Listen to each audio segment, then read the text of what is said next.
guys, quick little video. I kind of wanted to reiterate a point that I kind of briefly talked about in a video I did a couple weeks ago where I talked about guns and the reasons behind buying them. You know, are they tools? Are they currency? Are they investments? Over the last couple weeks I've got a lot of really good responses to that video as far as good comments, good conversations back and forth. I've really enjoyed it. But there was one thing that kept popping up as far as investments go.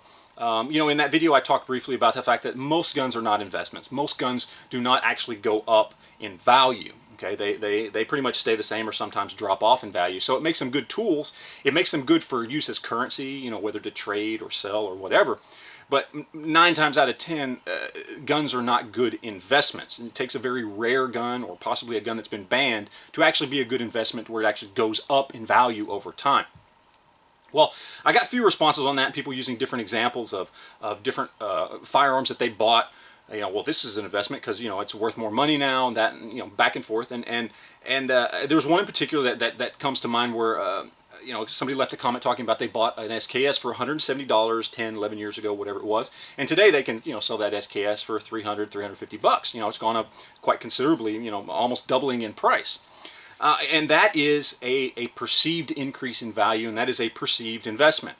But what we have to understand is there's a difference between a perceived increase in value and cost versus actual value and actual cost. And what I mean by this is, sure, you know, 10 years ago you could buy that SKS for $170 versus selling it today for $300. But 10 years ago, how much was a gallon of gas? How much was a gallon of milk compared to today? How much was a mortgage payment compared to today? How much was a car payment compared to today? What was the cost of living 10 years ago compared to today? You see, you begin to understand that in general everything has gone up in cost, but that doesn't mean it's gone up in value. The value of our dollar has gone down. Okay, that SKS that you bought for $170 10 years ago, yes, you can sell it for $300 today, or you can buy another one for $300 today. But let's say you sold that $170 SKS for $300 today. What could you do with that $300?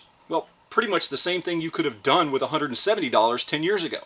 You see, the value of that firearm hasn't gone up. It's not really an investment. What you've done is turned it into a form of currency that doesn't lose value, but it also doesn't gain value. And that's the key difference here. This is what basically what we're talking about is inflation. Okay? Yes, money-wise, it's gone up, but value-wise, it hasn't. It is the same value that it's always been. And this is why it's important to make that difference, because you want to buy firearms for the right reasons. Again, 9 times out of 10, most guns are not good investments. In fact, a lot of times they go down in value over time as they get used. So just wanted to throw that out there. Keep that in mind, guys.